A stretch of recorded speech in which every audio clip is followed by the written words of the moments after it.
universe, media, network, network, network, network, network.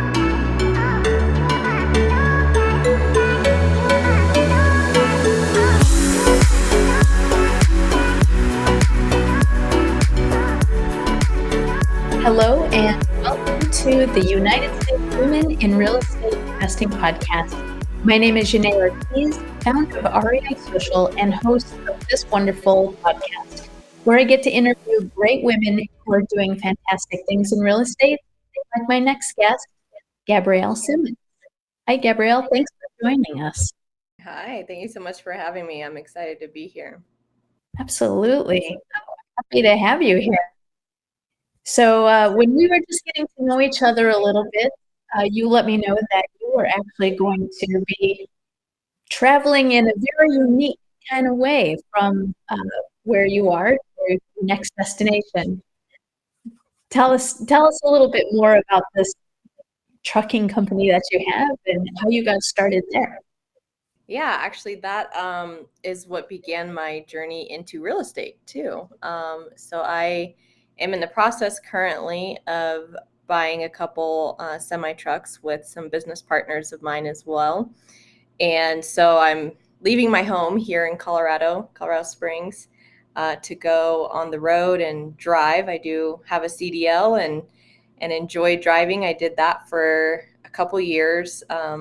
Let's see, I got my CDL when I was 23 in 2017, and loved driving. So I'm actually excited to get back out there now and do a little bit more driving. I'll still be doing real estate, of course, that's always going to be a thing, but I like getting out there to drive too and just see the country in a way that a lot of people never get to experience it.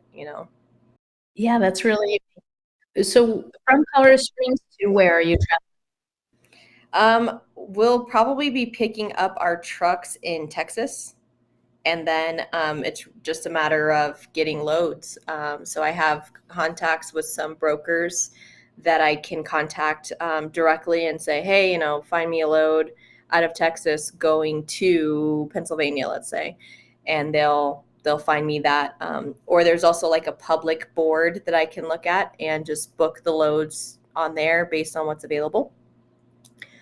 So really just anywhere and everywhere is the answer to that. Where I'm going, anywhere and everywhere. How interesting. How long are you going to be on the road for this particular trip?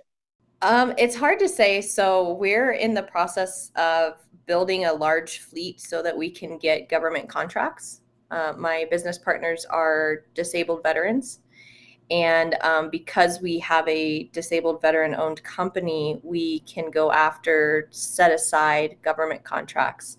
And that's the objective. So we need to have like 10 trucks is the goal before we can really start competing for some of those contracts. So I'll be going in one truck, driving until we hire a driver for that truck.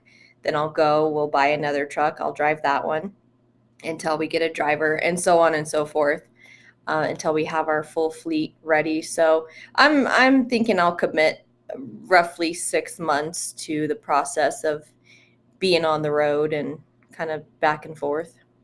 Okay, wow. So, I think truck driving, similar to real estate, doesn't have a lot of women who are actively participating in those careers. Am I right? Absolutely right. Yeah. I want to say the latest statistic was like less than 20% of all truck drivers are women. I'm not exactly sure what the statistic is for real estate investing, but I could venture a guess and say we're probably around maybe 20% here as well. Yeah. Yeah. So it's great that you're able to do real estate while you're on the road. So tell me a little bit about what you invest in, how you invest, how you're able to do this remotely. I know a lot of people who are listening are probably wishing that they could live the dream of doing real estate, but not having to be like stuck in one geographic location to do it. Yeah. Yeah. That really is the best part about real estate, I think, is once we find our niche and we find what works, we can get to a position where we can have some geographical freedom to go wherever we want to go. So I invest in, I do lots of different things. I'll start with what I started with, which is wholesaling. I went from being a full-time truck driver to being a full-time wholesaler and doing both initially. Once I saw that I could wholesale and earn some decent income with that, I decided to come off of the semi-truck and move back to Colorado and, start wholesaling full-time. That first year was pretty difficult. When I moved back, I initially went and moved in with my mom and rented a bedroom, and that was, I love my mom, but nobody wants to live with their mom. And not that I had to, but it made sense, financially to do that.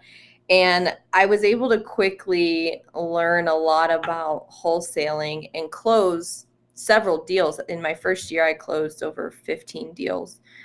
They were all very small deals. And that was kind of a big learning experience for me too, was realizing that what we might hear sometimes from people in the industry of closing $20,000, $30,000, $50,000 deals isn't an everyday thing. So I actually partnered up with a dedicated buyer. And so I was able to shadow their operation and learn a lot about fix and flips and buying properties subject to and rental properties.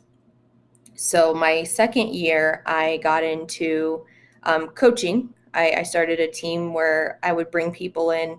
They didn't pay me anything. They just would come and be with our team 3 times a week and learn from me in the wholesaling space, learn from the dedicated buyer I was working with, their side of the flipping operations. And then one of my students actually did Airbnb arbitrage. And so we kind of did a trade where I would give him more coaching time and he would coach me on how to do the Airbnb arbitrage.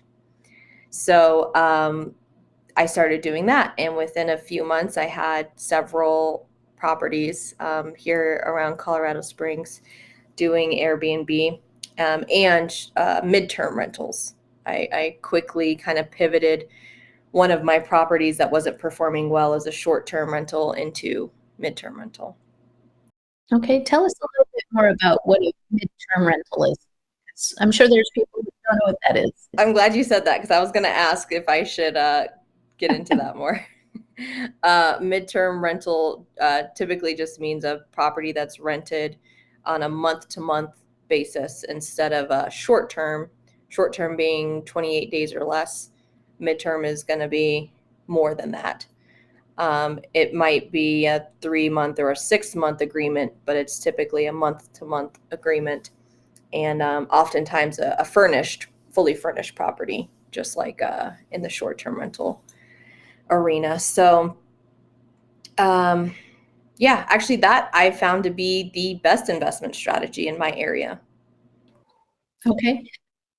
And where is your area, by the way? Because I know you're traveling all across the United States and have traveled all over.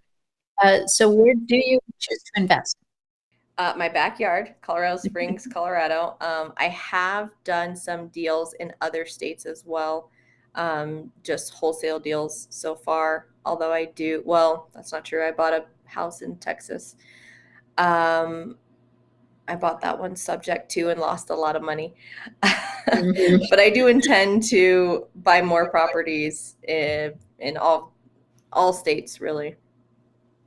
Okay. All right. So how are you able to, okay, hang on, let me back up here. You're getting into a truck, you're driving who knows where across the country, and you're going to keep your real estate business going because you have a partner, you have systems. No? Just you. Okay. So then you must have some great systems.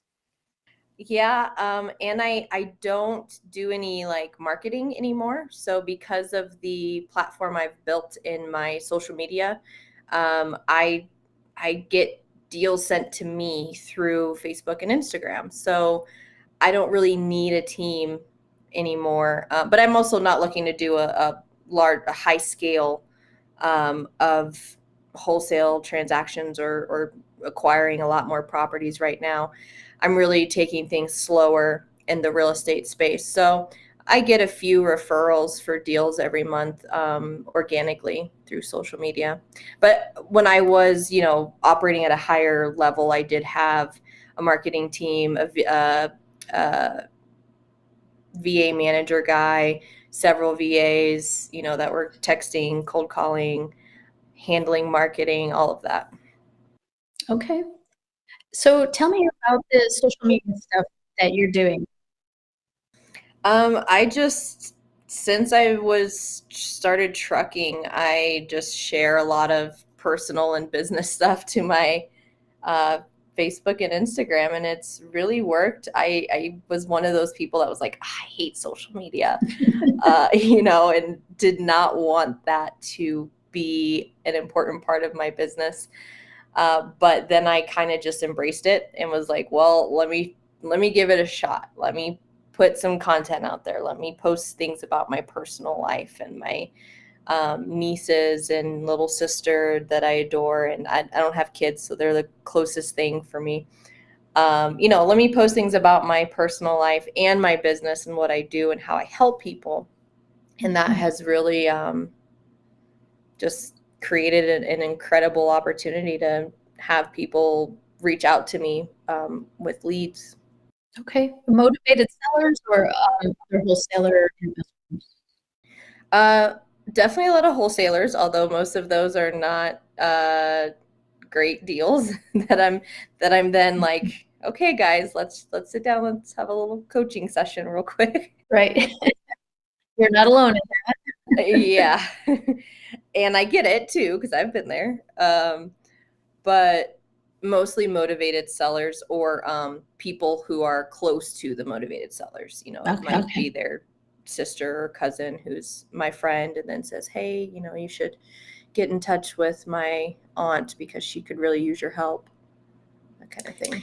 Fantastic. I love that you mentioned social media. I use social media for investors. And um, what I like best is that you share so much of yourself, what's happening in your life, what's behind the scenes of, really just being a person out in the world and also tying that into the passion for helping people through real estate. I'm always telling people, robot, don't be a real estate robot because it just turns people off. They don't want to know about, constantly how you're going to buy houses all the time. They want to know who you are, and that helps to establish some rapport. And how you're helping people, like you said. Being relatable. Yeah, that's the biggest thing, just being relatable. Yeah, yeah, I love it. Well, that's fantastic. I love that it is working for you and getting you steady leads so that way you don't even really have to work so hard at it anymore. Yeah, no. All right, so you've done a lot of wholesaling. Have you done any flips? I have done one BRRRR, technically, Okay. with my ex-husband's VA loan. We flipped it to hold. Okay. That's the only, well, and then the one in Texas that was not intended to be a flip. I bought it subject to, and the intention was to keep it as my vacation home. And that did not work out well. So I ended up flipping it and losing money flipping that quickly. But otherwise, no, I'm not. I don't consider myself a flipper. Okay. You have alluded a little bit to this subject to deal that didn't go so great.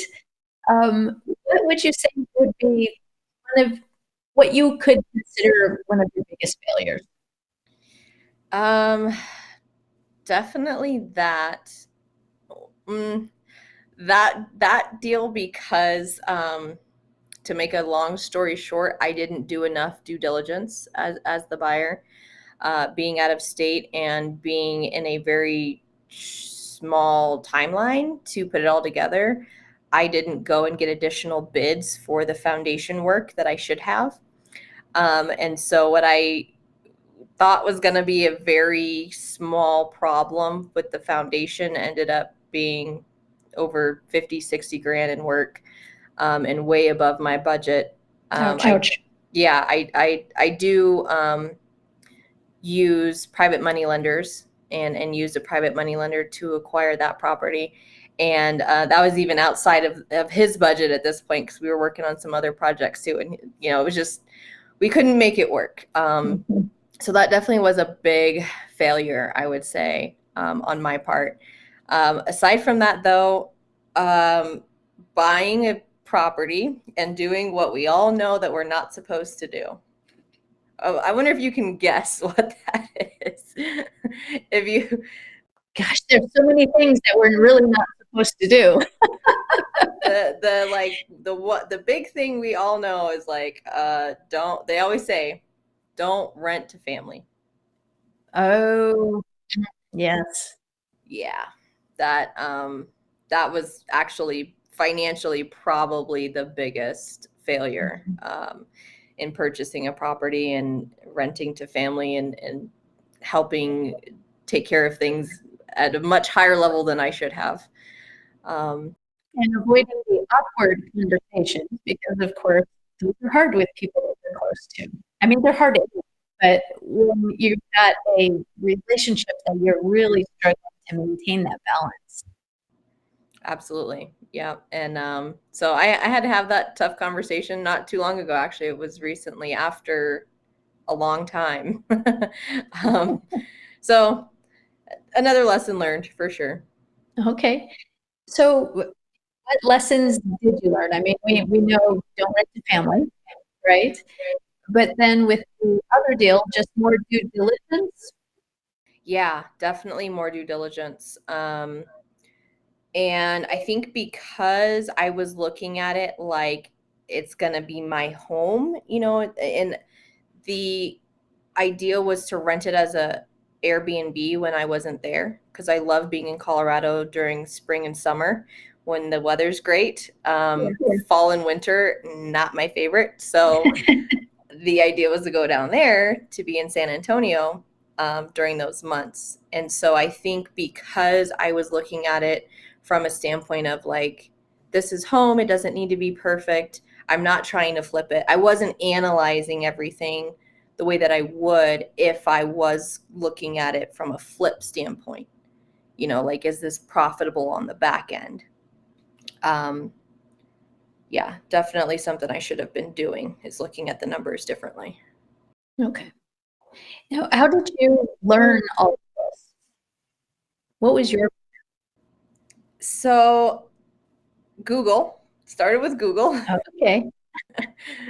When I was truck driving, and I was making really great money. I was 23 years old, owned my first business, and as an owner operator with my own semi, I was making well over 100 grand a year, and didn't know what to do with it. I don't come from a family of money or financially educated people as a whole.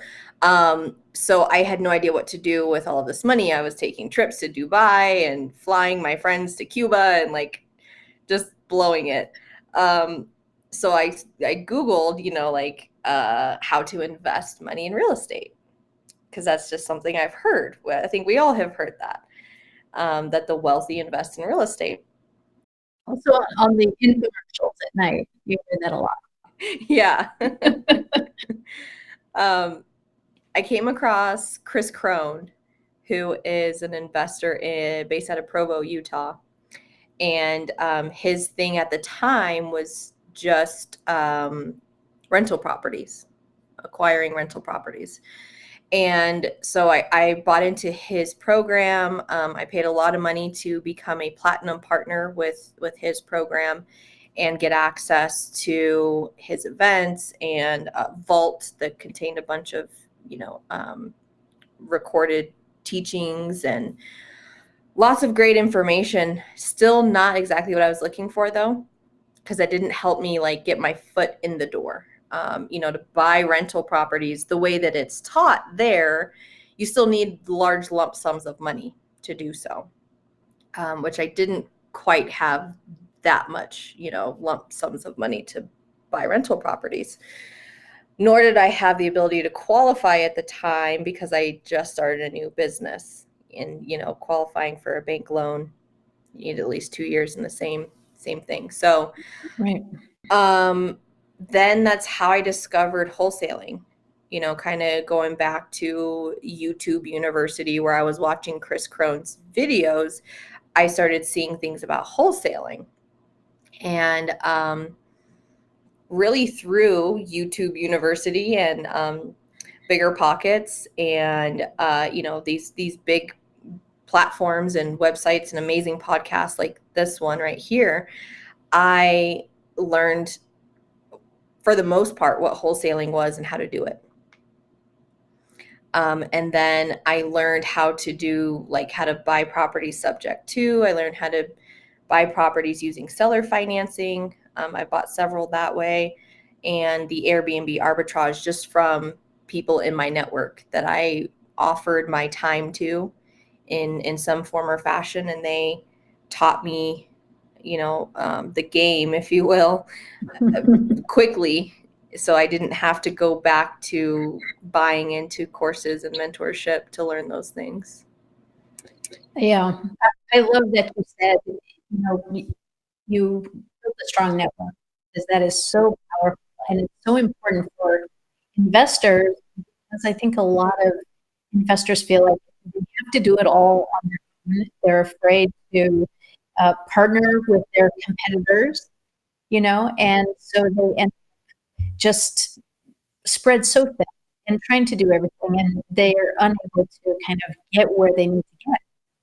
Plus, as you said, it's hard to be an expert in everything, in every exit strategy, every creative financing option. And so if you can actually build a powerful network around you that you can learn from, and you can both have it like give and take win-win, that is just so powerful. Yeah. And with that, I'll note that as a new investor, maybe we shouldn't get so overwhelmed with the idea that like we always need to offer something. Yeah, you definitely should offer value of some sort, right? Nobody wants to be the, hey, let me pick your brain for free kind of person. But I've seen a lot of my students who come to me and they're afraid to build a network because they're like, well, I don't know anything. I don't have anything. How can I be of value to you? So I would just mention, a couple ways that any of the listeners can be of value. One, offer your time. If you come across an investor who says, oh yeah, I'm in the process of putting together an Airbnb. Oh, hey, I'm free this day, this time, whatever, this block of time. I would be happy to come and help you set up. Setting up an Airbnb, if they're doing it themselves, which I do all mine myself, that's a lot of work, putting together the furniture and all the staging and everything. Just offer your labor to come help. Offer to make phone calls, offer to follow up on their calls, offer to get their coffee, anything that you can do. Yeah, boots on the ground, doing kind of grunt work, putting out bandit signs. I mean, if you have time and you don't have experience, there is a lot that you can offer to somebody who is an active investor, because we're always very short on time. That's the one commodity we can't create more of. Right. Yep. And I like you said, bandit signs. That's a big one. All right. So if somebody wants to get involved with some of the things that you do, I know you're very much self-taught. You cobble things together from many different sources. What would be the kind of the advice that you'd give to somebody? Would you tell them to do the same thing, or would you recommend coaching, or what would you do?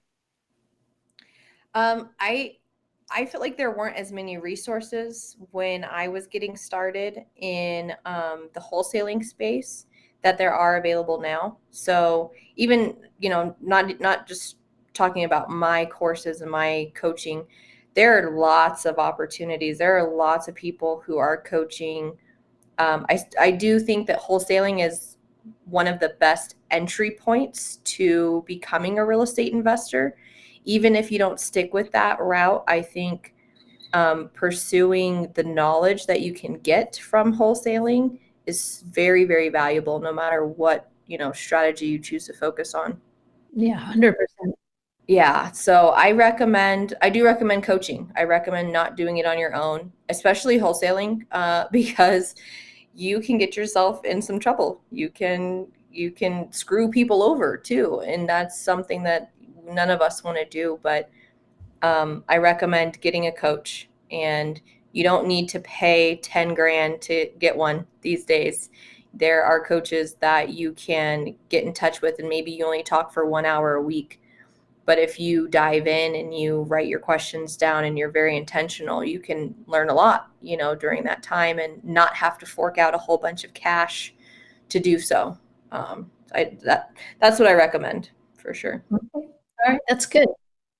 And you mentioned that you had mentees, I guess, that you would mentor in your business.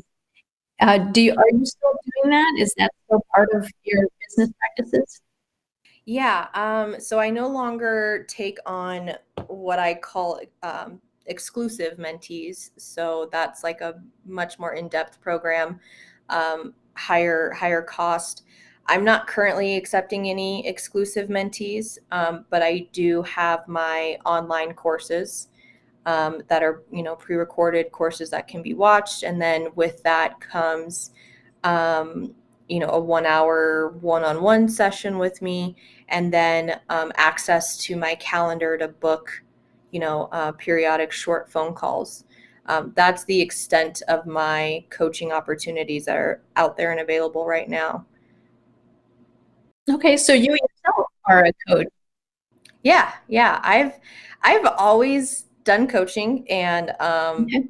even when I was in trucking, I was doing coaching to some degree in just making YouTube videos, and I had my Calendly where people could book a private call with me and we could talk about it.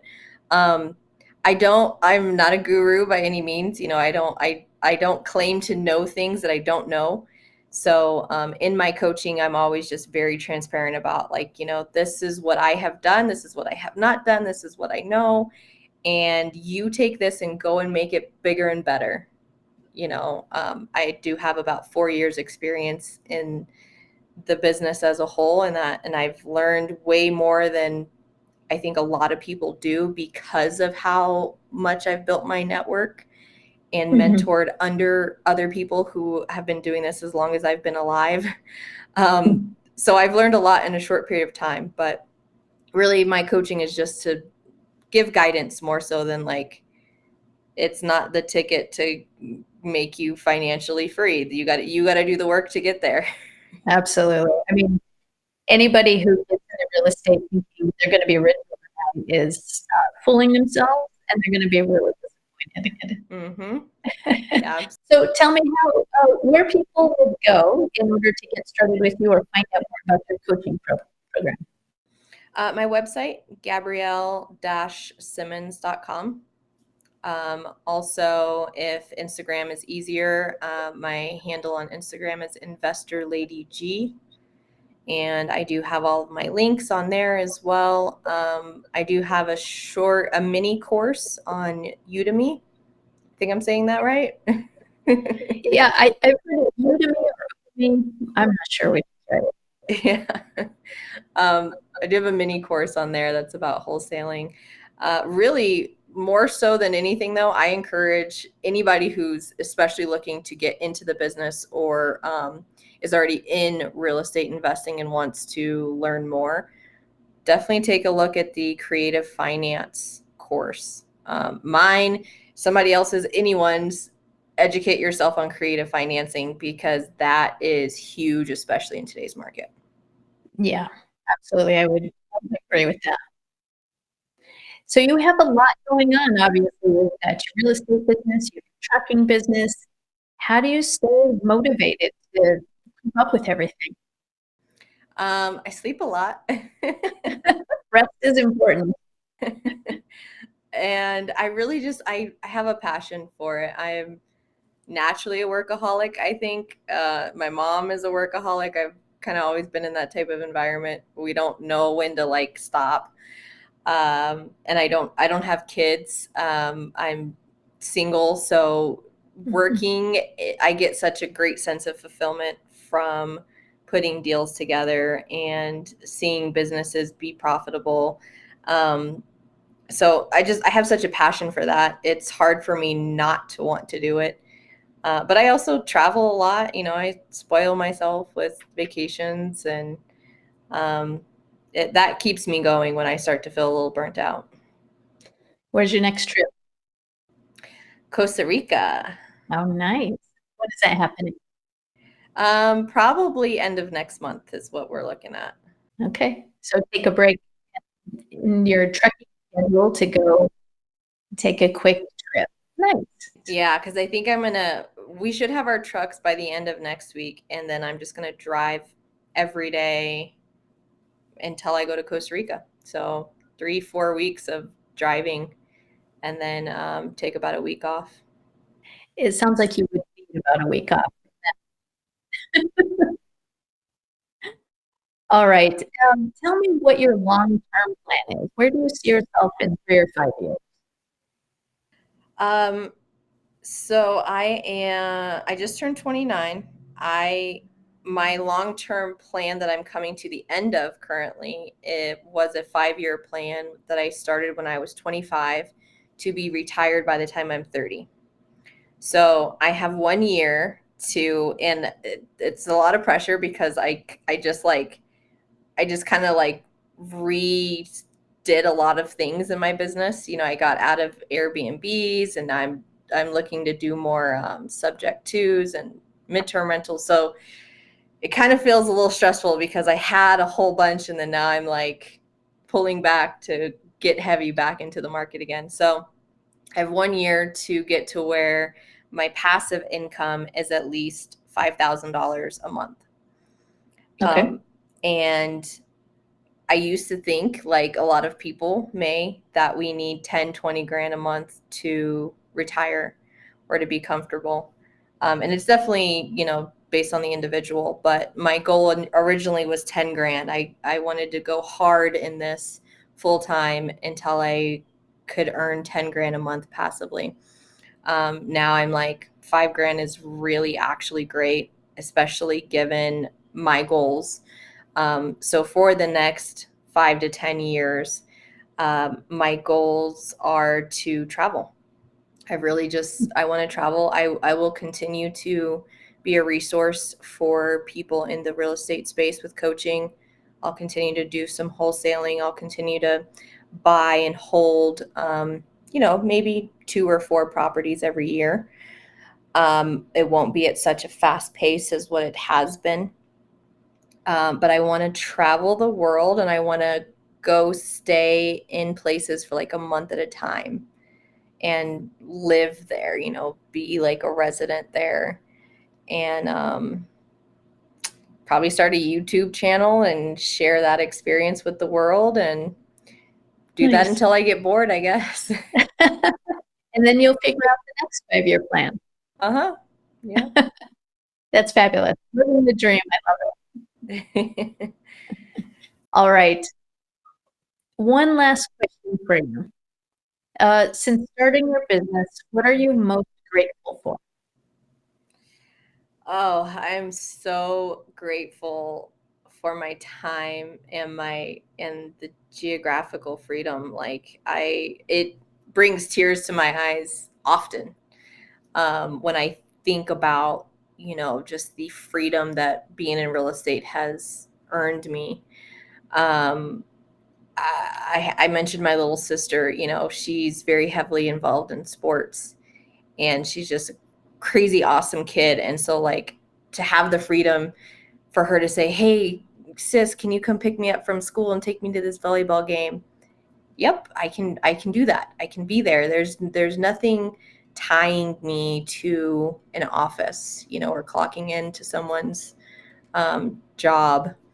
I'm so grateful for that. Having family across the country that can say, hey, we'd love to have you come spend a week with us this summer or this winter. And I can just say, okay, and I can still work. I can still earn an income and be anywhere. That is just the most incredible part of real estate investing. It makes it all worth it. I love that. It sounds like you really are living the dream. Thank you, Gabrielle, for joining us today. Is there anything I haven't asked you that you kind of wanted to mention or tell listeners about? No, I don't think so. I think we went over everything. I really enjoyed this podcast. I can't wait to see the other episodes as well. And thank you for having me. Absolutely. It was a pleasure having you, and I hope to have you on again. And we'll check in to see how the training went and how everything else is going for you. Awesome. I look forward to it. All right. Thank you for joining us for this episode. And remember to subscribe to this show on your favorite podcast app. And if you want to know more information, visit UnitedStatesRealEstateInvestor.com for more podcasts and industry news.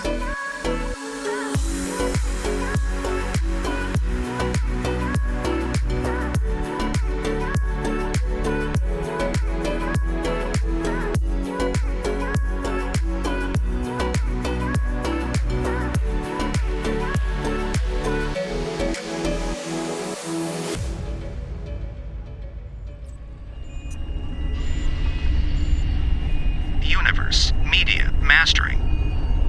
Your audio more listenable.